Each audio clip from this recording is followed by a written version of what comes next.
அன்னை மடியில்.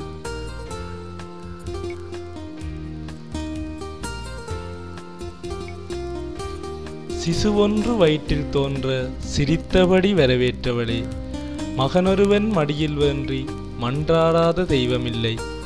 குறையேதுமின்றி குலமகன் பிறக்க நாள்தோறும் நீ உண்ட உணவுகளால் உன் நாக்குச் செத்துப் போனது நான் அறிவேன். அடிவயிற்றில் நான் உதைக்க அன்பாகத் தொட்டு ரசித்து அவசரப்படாதடா என்று செல்லமாக அதட்டுவாய். 10 மாதத்தில் சொத்தாக நான் பிறக்க பட்ட துன்பம் மறந்து தொட்டு அணைத்தாய்.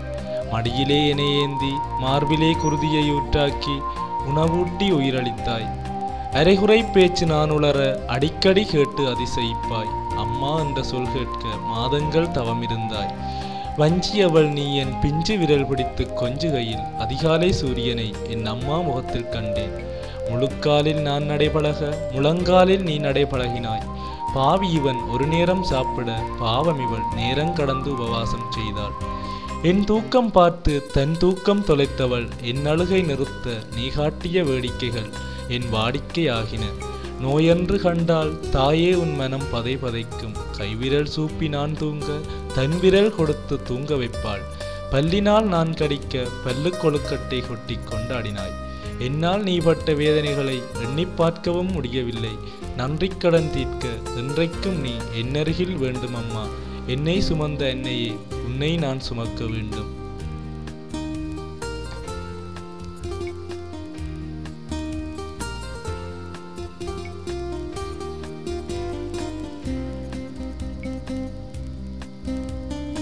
பெண்மை.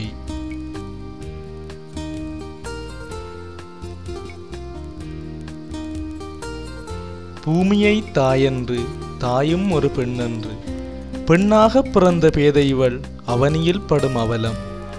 பருவமடைந்த பாவை இவள் பாவம் அறியாமல் பளபளக்க சொல்லு கேளாத மனதில் பொல்லாத காதல் தோன்ற வாழ்ந்தால் உன்னுடன் தான் என்று வாய்ப்பேச்சில் வாழ்ந்து கொண்டிருக்க வீட்டில் விஷயமறிய விதி விளையாடும்.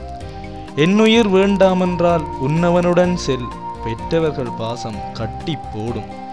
மனதில் அவனை அழிக்க முடியாமல் மணமேடைக்கு செல்லுகின்றாள் சீதனம் கொடுத்து வாங்கிய சீர்கெட்ட மணமாலைக்காக.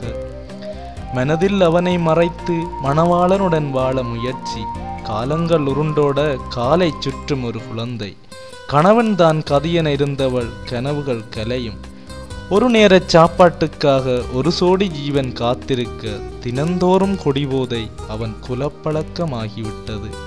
போதையில் வந்து பொண்டாட்டியை அடிப்பது காலந்தவறாத கடமை.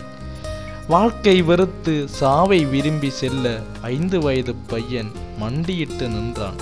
கண்ணில் நீர் வடிய கைகளால் அவனை தூக்கி இடுப்பில் வைத்து இடையில் செருகிய முந்தானையை இளையவன் தலையில் போர்த்திவிட்டு விரைகின்றாள் வீதி வழியே விதி எழுதிய பாதை அறியாமல்.